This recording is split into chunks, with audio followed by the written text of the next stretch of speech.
Energjia pozitive nuk është të buzëqeshësh edhe kur je duke u thyer nga brenda.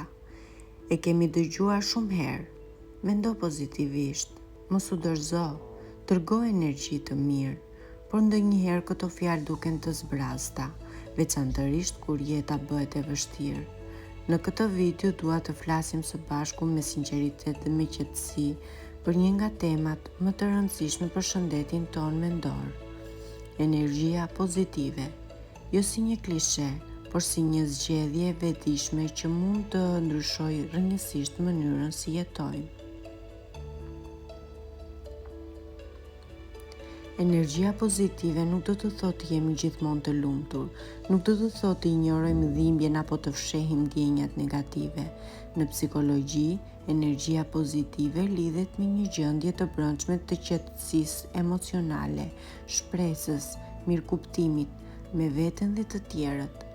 Është ajo ndjesi kur edhe kur nuk është gjithçka mirë, ti ndihesh e qartë, e lidhur me veten dhe je në paqe në rrugën tënde.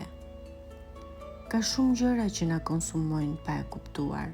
Marrëdhëniet që nuk na japin asnjë ndjenjë sigurie, vetkritikat e vazhdueshme, ngarkesa e përditshme që nuk na lë as të marrim frymë me vetdije, dhe ndonjëherë më e rëndësishmja, mungesa e lidhjes me vetveten, kur kalon ditë pa ndalur dhe të pyesësh, si jam unë sot?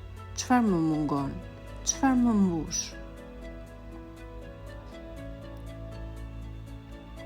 Energjia pozitive nuk është dhurat, është një praktik.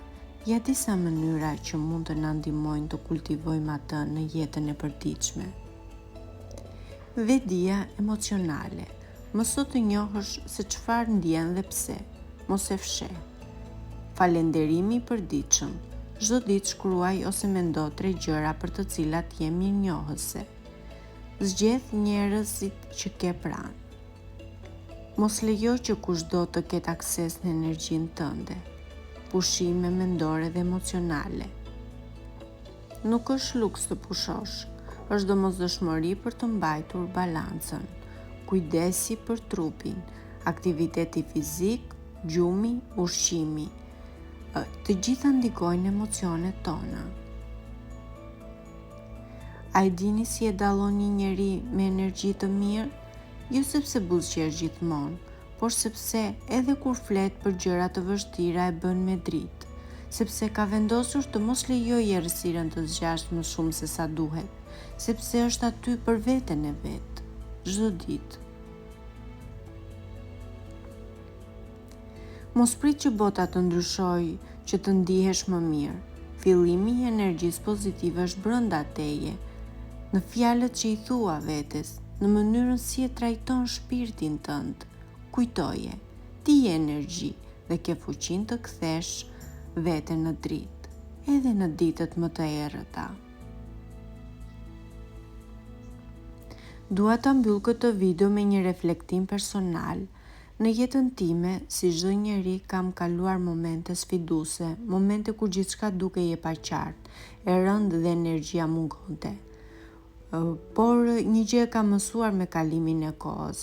Çdo situatë sa do e vështirë të jetë ka një zgjidhje, ndoshta jo të menjëhershme, ndoshta jo perfekte, por gjithmonë ka një hap të vogël që mund të bëhet, qoftë edhe thjesht të kujdesesh për veten, të kërkosh ndihmë apo të zgjedhësh një mendim më të mirë.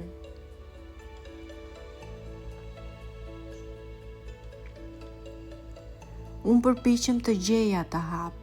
Edhe në ditët kur gjithçka duket gri, mundohem të kujtoj që energjia nuk është gjithmonë spontane.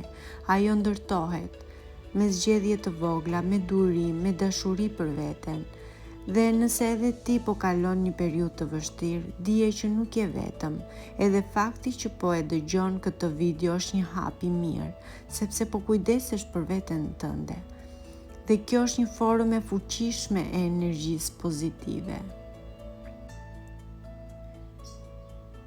Energjia pozitive nuk është thjesht fat, është një zgjedhje e përditshme. Edhe në sfidat më të mëdha ka gjithmonë një dritë që mund ta ndjekim, një mendim më i mirë, një veprim i vogël që na rikthen te vetja. Unë e di nga përvoja ime që nuk është gjithmonë e lehtë, por është gjithmonë e mundur. Nëse kjo video të solli qoftë edhe një grimc dritë sot, atëherë qëllimi im është përmbushur. Mos harro të pëlqesh dhe ta ndash me dikë që mund të ketë nevojë për energji pozitive. Abonohu për më shumë reflektime dhe shkruaj më poshtë.